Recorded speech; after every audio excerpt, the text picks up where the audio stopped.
Here is a number I want you to think about: $40,000. That is roughly how much money a typical American household is leaving on the table, not through bad investing, not through reckless spending, but by storing their emergency fund in the wrong account. The same account their bank gave them in 2009 when they opened their first checking. The one earning 0.01% interest. We are going to fix that today. And we are going to do it with specific numbers, specific accounts, and a system you can set up in under an hour. Let me show you exactly where the $40,000 comes from. The average American emergency fund holds around $20,000. That is roughly 3 to 4 months of expenses for a median household. That money is almost certainly sitting in a traditional savings account at a big bank. Bank of America pays 0.01% APY on their standard savings account as of early 2026. Chase pays 0.01%. Wells Fargo, 0.01%. Now compare that to what high-yield savings accounts are currently paying. Ally Bank, 4.35%. Marcus by Goldman Sachs, 4.4%. SoFi, 4.5%. Some accounts even higher depending on the week. Here is the math on $20,000 over 10 years. At 0.01%, your $20,000 grows to $20,020. You earn $20 in a decade. At 4.5%, your $20,000 grows to $31,370. You earned over $11,000. That is an $11,350 difference, and that is just direct interest. Now factor in the compounding that money could continue doing after that initial period, the inflation protection that modest interest provides, and the opportunity cost of that difference if it were reinvested. Over a full 10-year rolling horizon with reasonable reinvestment assumptions, you are looking at $40,000 or more in lost value. Not hypothetical. Not theoretical. Real money that your bank is keeping because you did not switch. That is the mistake. Now let's talk about how much you should actually have. The standard advice is 3 to 6 months of expenses. That range exists because one size does not fit all, and most people apply it wrong. 3 months is appropriate if you have a stable job with low risk of layoff, a dual-income household, solid health insurance, no dependents, and low fixed costs. Think a government employee with a working spouse and no kids. Their risk exposure is low. 6 months or more is appropriate if you are self-employed, work in a volatile industry like tech or finance, are a single-income household, have dependents, carry a mortgage, or have a health condition that could trigger large unexpected expenses. If you are a freelancer with a kid and a mortgage, 6 months is a floor, not a ceiling. Here is how to calculate your actual number. Add up your true monthly survival expenses: rent or mortgage, utilities, groceries, minimum debt payments, insurance premiums, transportation costs. Not your lifestyle budget, your survival budget. What does it actually cost to keep the lights on and food on the table? For most households, that number lands between $3,000 and $5,000 per month. Multiply by 3 or 6. That is your target range. One important nuance: if you have credit card debt at 20% or higher, the calculus changes slightly. Carrying a $10,000 emergency fund while paying 22% APR on $5,000 of credit card debt means you are losing money on net. In that case, a 1-month buffer enough to cover a genuine emergency while aggressively paying down high-interest debt is often the smarter play. There is no universal rule. There is only the math applied to your specific situation. Now the most actionable part of this video. Where should you actually keep this money? The answer is a high-yield savings account at an online bank. Not a CD. Not a money market fund. Not your brokerage account. A high-yield savings account, FDIC insured, fully liquid, no fees. Here are the accounts worth considering as of 2026. Rates fluctuate with the federal funds rate, so verify current numbers before you open anything. Ally Bank has been consistently competitive for years. No minimum balance, no monthly fees, 4.35% APY recently. Their interface is clean, transfers are reliable, and they do not try to sell you credit cards every time you log in.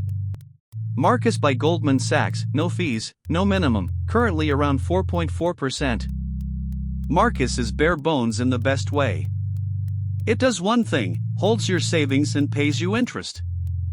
SoFi offers around 4.5% but requires direct deposit to unlock the highest tier.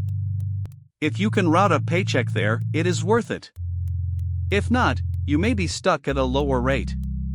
Discover Online Savings sits around 4.25%.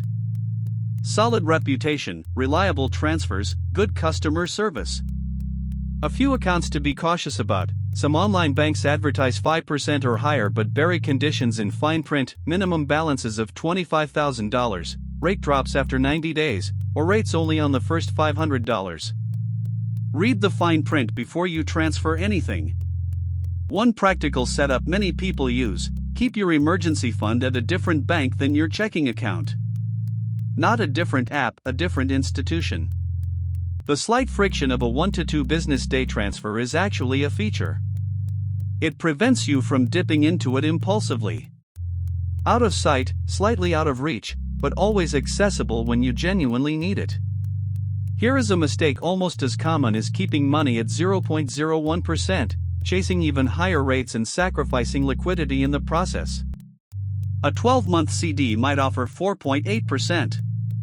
A 5-year CD might offer 4.9%. Sounds better than the HYSA, right? Wrong, for emergency fund purposes. A CD locks your money. Early withdrawal penalties typically cost you 3 to 6 months of interest. If you need that money in month 4 of a 12-month CD, you pay a penalty. That defeats the entire purpose of an emergency fund. The same logic applies to Treasury bills and I-bonds. I-bonds were the darling of 2022 when they paid over 9%. They cannot be redeemed in the first 12 months at all, and redemption before 5 years costs you the last 3 months of interest. That is not emergency money. That is medium-term savings dressed up as security. Your emergency fund must be liquid. Accessible in 24 to 48 hours max, preferably same day. A high-yield savings account meets that requirement. Almost nothing else does, at least not without a trade-off that undermines the fund's purpose. This is where most people's emergency funds quietly bleed out. They build the fund, feel proud, and then spend it on things that are not emergencies. An emergency is an unplanned, unavoidable expense that threatens your financial stability. Car breakdown on the way to work, that is an emergency. Medical bill from an unexpected diagnosis, emergency. Sudden job loss and the rent is due, emergency. Furnace dying in January, emergency. A flight deal to Europe, not an emergency. A couch that is on sale, not an emergency. A friend's bachelorette party you forgot to budget for, not an emergency. New tires because yours are worn out, technically not an emergency if you had months of warning. That should have been in your sinking fund, not your emergency fund. The distinction matters because there are two kinds of financial shocks: true emergencies and predictable irregular expenses. True emergencies are random and unforeseeable. Predictable irregular expenses include car maintenance, home repairs, insurance renewals, and annual subscriptions. Those belong in sinking funds, small, purpose-specific accounts you fund monthly. If your car is 8 years old, a repair is not an emergency. It is an inevitability. Set aside $100 a month in a car maintenance sinking fund and the emergency fund never takes the hit. The final piece of the system: what happens after you use the emergency fund? Most people drain it, feel relieved the crisis is over, and then never rebuild it. Months later they face another unexpected expense with an empty fund and turn to credit cards. This is how the cycle starts. The fix is automation. The day you use any portion of your emergency fund, you set up an automatic transfer from your checking account to your HYSA to replenish it over the next 60 to 90 days. Not manually. automatically. Here is a concrete example. You pull $2,400 from your emergency fund to cover a medical bill. The next morning, you log into your HYSA and schedule a recurring weekly transfer of $100 from checking for the next 24 weeks. That is $2,400 back in the fund without you thinking about it. Done. You can also build in a surplus cushion. Instead of targeting exactly 3 months, target 3 months plus $1,000. That buffer absorbs minor unexpected expenses, a speeding ticket, a copay, a broken appliance, without ever touching the core fund. Small expenses get handled by the buffer. The core stays intact. When the buffer dips below $1,000, automated transfers kick in to refill it. Let me give you the full picture in plain terms. Step 1. Calculate your actual monthly survival expenses. Multiply by your target months, 3 if stable, 6 if variable income or single income household. Step 2. Open a high-yield savings account at an online bank, Ally, Marcus, SoFi, or Discover. Compare current rates. Verify FDIC insurance. Set it up separate from your primary checking institution. Step 3. Fund it. If you are starting from zero, automate a fixed weekly or monthly transfer until you hit your target. Treat it exactly like a bill payment. It is non-negotiable. Step 4. Define your emergency criteria in advance. Write it down.